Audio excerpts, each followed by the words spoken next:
Hello everyone, it's Christy from Christy's Beautiful Life. Welcome back to my December daily. I'm going to be working on days 3 and 4 today. To start off, we're going to do day 3. It's an easy one in the fact that I made this really fun page through Canva documenting what my family did on the night of December 3rd. So we all were in kind of different places. Started off, I was at a work party.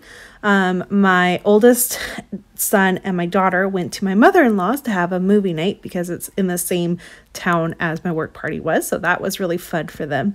And then Sean and Barrett, which is my youngest son, they stayed home and had pizza and watched TV. And I'm pretty sure they were both probably asleep early because that's the way we roll around here. And so I wanted to be able to highlight the 3 different things that were happening all on the same night.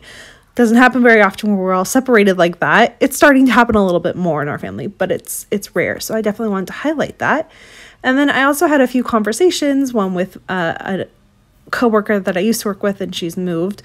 And then with Moira, just because we're both not really night owls. So having a Christmas party so late at night is hard on both of us. And so we were kind of joking about that throughout the day. And so I wanted to kind of document that story. And the best way to do that is to make a little pocket within the page that I created.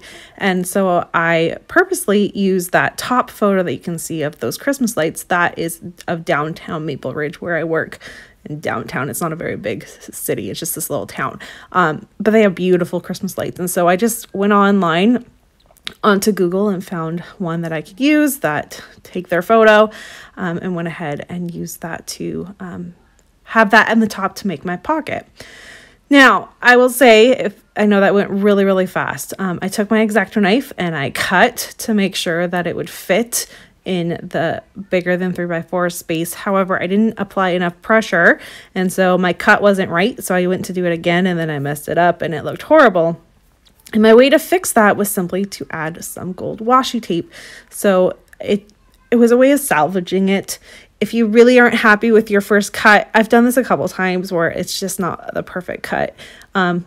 You could, if you can, you could print it again or just roll with the punches and let it be. I did that with the first time I did it and it wasn't a perfect cut. I just left it. It's fine. A lot of it gets covered up anyways, and you will see how I cover up the bottom of it. And then of course these tabs and stuff will cover up the top half anyways. The gold was just a little added something to kind of cover up the rough edges. So I was really happy with that. What I'm doing here is taping down the photos. We took a couple of photos at the party, and then this is the conversation with my coworker, and I sent a selfie with we all work reception. So I sent a selfie with all the reception gang and I sent it to her. And so that's what the photo is on the front, and then the conversation is on the back.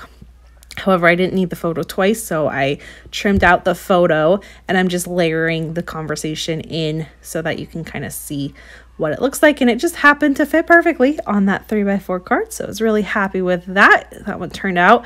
My face is kind of cut off and one of my other coworkers' faces are kind of cut off, but it's all good. It still works and you get the point of it. And it was just a fun little photo to send to her to let her know that we were thinking about her because this is our first Christmas party without her available. The next thing I'm going to do is work on my conversation with Moira. You can see there I'm already thinking like, how am I going to cover up this mistake? So I will get to it. But yeah, the other conversation is the one that I had with Moira, and I'll start fussy cutting that out. First, however, I jumped around on this one. Sorry, I forget about this. I'm just showing you how I create the pocket so that when it's up against whatever it's going to be taped up against, for me, this time it's going to be a page protector. But I just use redline adhesive and I make sure there's a little bit of a gap so the card has a little bit of room to move around. Otherwise, it's way too tight and that can be an issue. And I just make sure it can go in and out. It's going to fit. And then with this and the washi, the way that it was working, I'm just going to add one more thing of adhesive of just white double-sided sticky tape. I'm not actually going to lift it up, but I thought you could use Scotch tape here too. But I just wanted something so that that washi was secured down and wasn't going to get caught when I slid my photo in and out. Okay, so now that I have that started, I'll tape those 2 photos and the journaling card together. I'll just add a little bit of extra journaling. And then I will do, like I said, this conversation conversation with Moira, and it was all throughout the day. So I'm going to go ahead and use my date stamp. It's like a time stamp, and stamp it and then glue in the conversation. And I really love how that turned out, and it's nice to have that documented in this as well. And now I'm taking off that tape. I'm going to layer it up against the photo from day 2. They're both outside the page protector. I didn't know that it was going to happen at the time, so it's all good. It still worked, and I don't care that there's actually nothing in the 6x8 page protector. It just worked with what I needed it to. I've got those 2 cards in. I'm making sure they fit. I do trim them down a little bit at the end because they're getting a little bit stuck and there was room to trim them. So I'm going to go ahead and do that. I'm also going to add just a bit of this ribbon to this tag, partly because the tag is not the full size as the journaling cards, and so I don't want it to get stuck behind and get lost. I felt having this tag would make sure that that wouldn't happen. I also like that little pop of gold that it brings in. And whenever I can add trim to something, I do like to try to do that when it comes to my December daily. And I'm really happy with how this one turned out. I'm going to put my number down by where it says the story of tonight. I have this clear kind of 3, and it works perfectly down there. I am going to end up stitching it because I learned from when I added my date to my cover page this year that the glue, you can see through it. So I'm going to end up stitching it. And then for that final touch to cover up the gold, I'm just going to use that December stories, and that's going to be it. This one was really easy. Other than the fussy cutting of what I was trying to do, it came together very, very quickly. So happy with that. And here's a look at it all finished. We're going to move on to day 4, which is also a pretty easy one, thankfully. It's nice when some days kind of come together quickly and can be combined.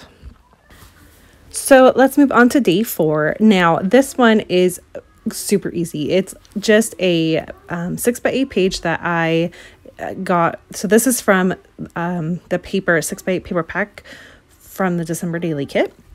And I had done this as a foundation page, and I called it, I think, shopping night. Sean and I originally had planned to go out for like a nighttime date and do our shopping and everything. However, it turned into a day date, which was really fun. And so I talk about that in my journaling, but I had to switch over my letters and everything. And in this red that I have, did not have exactly the right letter. So I'm manipulating a B to be an E, and I'm going to put a C and an I together to make the other D that I need. It all comes together just fine. And then I'm going to simply slide in my photo with the journaling. They'll be back to back. And then I also have the tags from, I think it was Prep Party that they came from. Anyways, I have them both. I filled out mine, and I'm doing 2 different tags there. And then I do get Sean to fill it out before the end of this video, but in the beginning it's not. And I only printed out 2 because some of the things, like the prompts on there and stuff, they're a little bit too old for my kids. Like, they wouldn't really know. And so I didn't feel like we all needed to fill one out. I just left it for Sean and I to do, and I included it in this one because it was just us, so it fit in with the date theme. So there we go, all done. I'm going to put those down. I am going to add some embellishments. You will see that. I was just trying to figure that out. I originally had planned this particular spread to be a pocket. Like, I used my X-Acto knife and I cut out around the houses there, so it's a pocket. But I had thought about using those transparency frames that you can see there. And I had planned on using a bunch of them. They just didn't work. So I did find this red plaid one that worked well for the photo of Sean and I. It wasn't covering us up too much, and that worked really well. And I'm just going to stitch it on because I've learned that tape isn't always the best option. So I'm just going to stitch all 4 corners. I will embellish that one as well. And then I found a really cute Project Life card that was red. It came from also the main kit. And I'm going to use that for the back. First thing I wanted to show you, though, was how I'm going to glue this down. And I'm not gluing it, I'm taping it. But it does take me a minute, and I thought I would leave it in so you could just see. Sometimes what I like to do is, instead of using like a cardstock or whatever, especially if I'm not exactly sure what the back page is going to be, but I'm thinking it's going to be a 6x8 photo anyways, is I use this page protector that you get within, you know, the albums. I like it because I know the holes are going to be right anyways. They're not going to tear. Sometimes I'm worried that with the cardstock they might tear. And I just glue them down and make my pocket. The other thing with that and the trick with that is to make sure that you do use red line adhesive so that it stays to the page protector. You can manipulate it a little bit if you don't get it perfect like you saw me do that. However, after about 24 hours, it is pretty sticky, and I haven't had any issues with them falling off. So that is my tip on how I go ahead and work with that. Next up, I'm going to work on my embellishing and trying to figure out how to make this work. I'm kind of showing you my idea here, and then I'll come back and show it all to you in a bit of a slow motion, just so you can see where I added everything and my final decisions made on decorating. So the first thing is I added the gold washi tape from the kit, and then I did leave the embellishing, which is that canvas sticker and the chipboard. But then on each tag, I added a little bit of embellishing and a little tab on mine, and there's the journaling, and that's it. Day 4 was super easy. I also really like it. I think it's cute, it's festive, and it definitely documents Sean and I, which is fun. We don't always get a separate spread just about the two of us. So here's a look of what it looks like all done with my photos. I hope you enjoyed these 2 spreads, and I'll see you guys all again soon with day 5. Bye everyone.